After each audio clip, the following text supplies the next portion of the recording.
The streetlight buzzed softly outside the diner, flickering just enough to make the neon open sign look like it was breathing.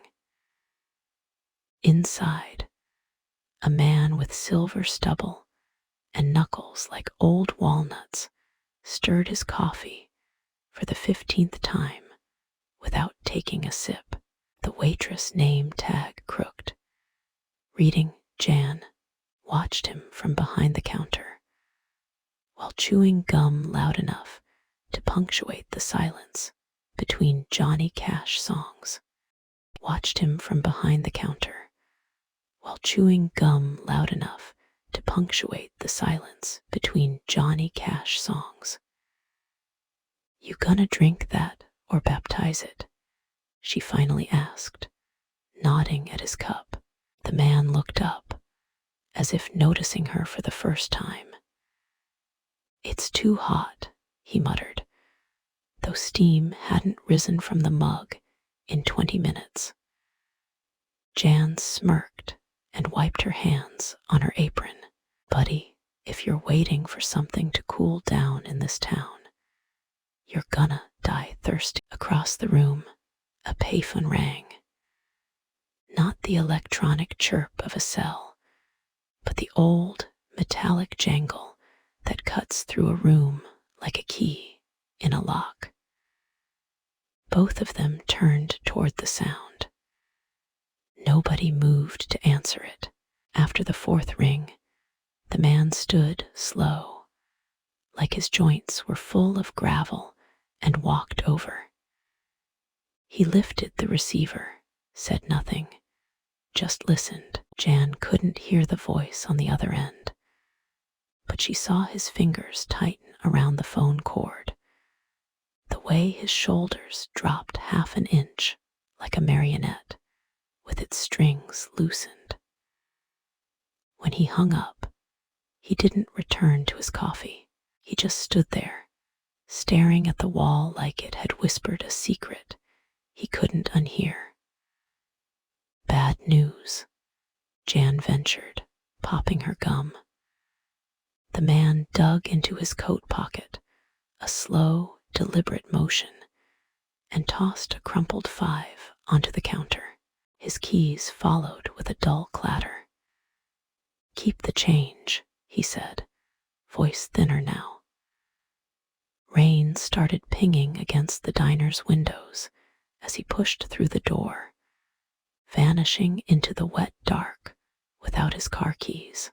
Jan frowned at the abandoned keys, then at the untouched coffee.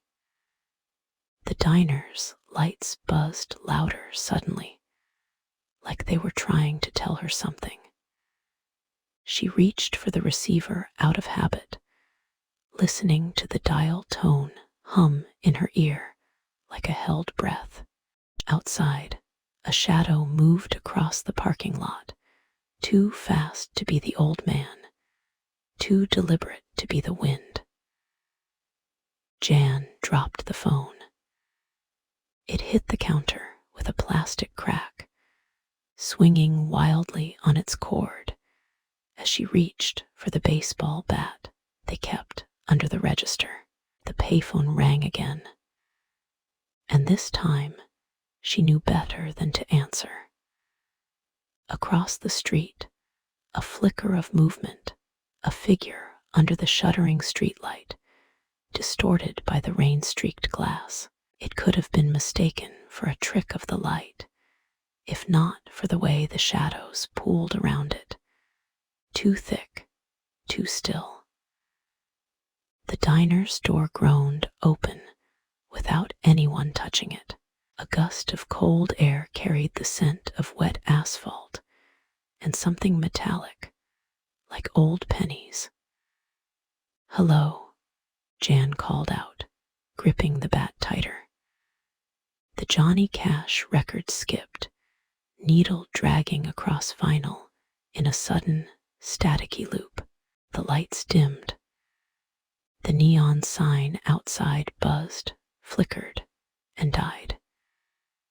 The old man's coffee cup slid across the counter on its own, stopping inches from the edge.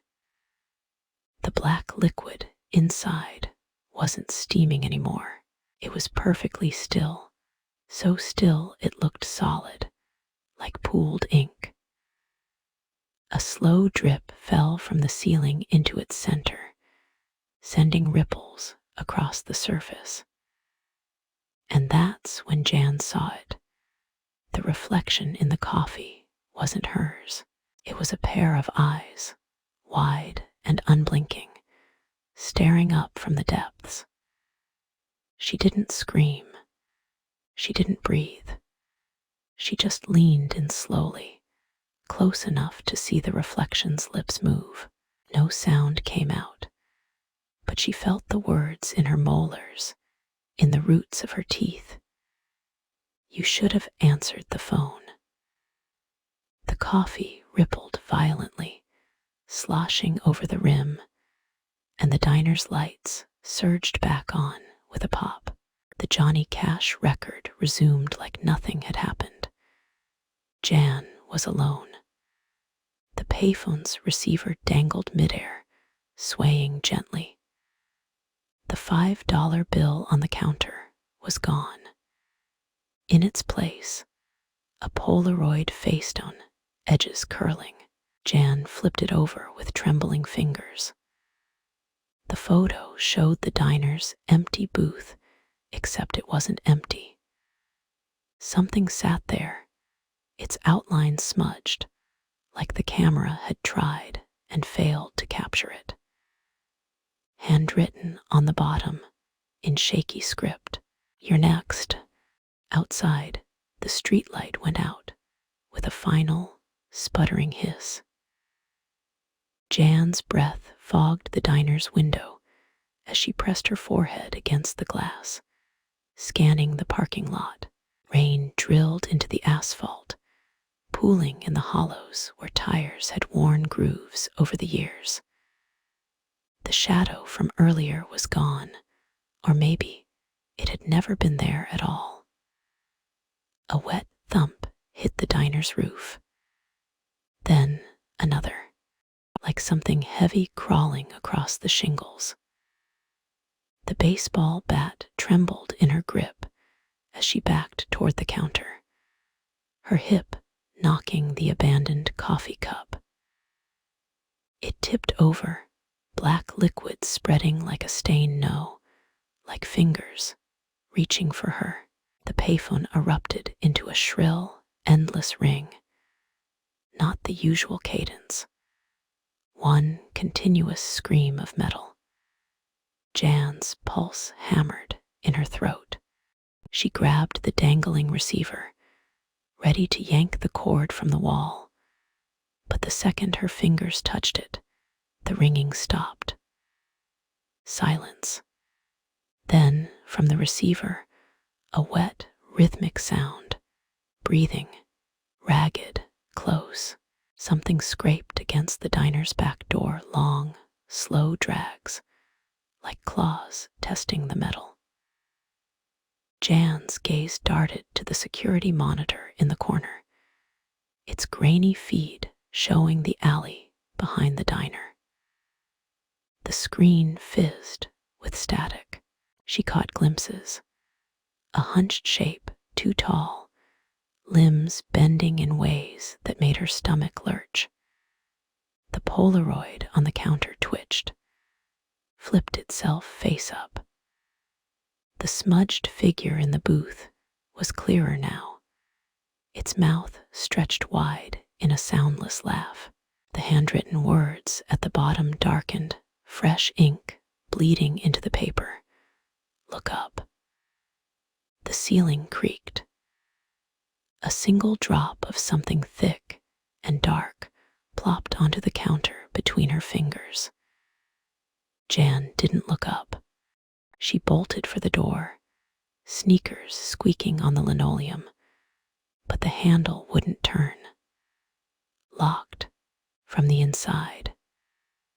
The diner's lights flickered, and in the strobe-like flashes, she saw them reflections in the chrome napkin dispensers, the toaster, the coffee pot. dozens of eyes blinking in unison. Behind her, the jukebox clicked. A new record dropped. The opening notes of Ring of Fire played backwards. The ceiling groaned. Something whispered her name, not in her ear, but inside her skull. A voice like radio static and broken glass. Jan closed her eyes, and the diner exhaled. Jan's eyelids fluttered open, not that it mattered. The darkness was total, thick enough to chew. The air smelled like burnt coffee and something older, something that had been waiting in the walls long before the diner was built. The jukebox needle scratched its final backward note before the power cut completely, leaving only the sound of rain tapping Morse code against the roof. Her fingers found the counter's edge, tracing it blindly toward the register. The bat was gone, the Polaroid too, but the coffee cup was still there. She could feel the ceramics curve under her fingertips, cold as a gravestone. When she lifted it, the liquid inside sloshed with an impossible weight, like mercury, then warmth. A breath against the back of her neck. Not human, too slow, too deliberate. Each exhale carried the scent of damp earth and spoiled milk. Jan froze, cup trembling in her grip. The thing behind her didn't move, didn't need to. It was asterisk letting her feel it there, the way a cat lets a mouse know it's doomed. The payphone rang again. This time, the sound came from inside the walls. Jan's lips parted to scream, but the air rushed out of her lungs as the ceiling erupted, not a crash, but a wet, yielding sound, like rotten fruit splitting. Something heavy hit the floor behind her with a meaty slap. The coffee cup slipped from her fingers, shattering against the tiles. Black liquid seeped between the cracks, hissing as it went. Light returned in jagged increments. First, the neon sign outside, buzzing back to life in blood-red pulses. Then the jukebox, its tubes flickering like dying fireflies. In the fractured glow, Jan saw the diner's final booths empty, the floor behind her not empty. A shape crouched there, limbs folded at unnatural angles. It lifted its head slowly, revealing no face, just a smooth plane where features should have been. The Polaroid fluttered to the ground between them, landing face up. The photo had changed. Now it showed Jan, frozen mid-scream, her reflection trapped in the coffee puddle at her feet. The thing cocked its head. The payphone inside the walls rang one last time. Jan understood now. Some calls have asterisk to be answered. She reached for the receiver. Her fingers brushed the dangling cord cold, slimy, like something pulled from a riverbed. Static buzzed against her palm as she pressed the phone to her ear. No dial tone, just wet, clicking breaths. Then the voice, if it could be called that, a distortion, syllables stretched like taffy. You were always the listening kind, Jan. Behind her, the faceless thing unfolded with a sound of cracking cartilage. The Polaroid skittered across the floor toward her sneakers. In the dim glow of the neon sign, she watched fresh ink bloom across its surface. A new message, forming beneath the image of her terrified reflection. But did you ever really hear us? The jukebox sparked. A record dropped with a thud. The opening chords of Ring of Fire played at half speed, Johnny Cash's voice warping into a guttural growl. Jan's throat locked. The receiver grew heavier in her hand, dragging her arm down like an anchor. Black veins spiderwebbed up her wrist where the cord touched her skin. The payphone's metal casing began to sweat, thick, syrupy drops that reeked of copper and spoiled meat. The faceless thing stepped into the light. Its outline blurred at the edges, as if reality itself couldn't decide what shape it should take. Its fingers, too many, too long, brushed the spilled coffee on the floor. The liquid rippled, then rose in a perfect sphere, suspended between them. Inside the floating droplet, a scene played out. The old man from earlier, standing at a crossroads under a moonlit sky. His lips moved, but Jan heard the words through the receiver pressed to her ear. Some debts don't get paid with money. Lips moved, but Jan heard the words through the receiver pressed to her ear. Some debts don't get paid with money. The coffee sphere burst. The diner's windows shattered inward, glass hanging in midair like jagged teeth. Rain froze in place. The neon signs buzz deepened into something alive, hungry. Jan tried to drop the phone. Her fingers wouldn't open. The thing reached for her, its palm splitting down the center with a wet tear. Inside, a payphone slot gaping wide. "Quarter for your thoughts," the receiver whispered. Her vision tunneled. The last thing she saw was her own hand, fingers melting like wax, pushing a coin into the thing's waiting flesh. Darkness. Then a dial tone, sweet and clear as a lullaby. Somewhere far away, a diner's door chimed. A new customer walked in. The diner was bright again, too bright, humming fluorescence, bleaching the checkerboard floor bone white.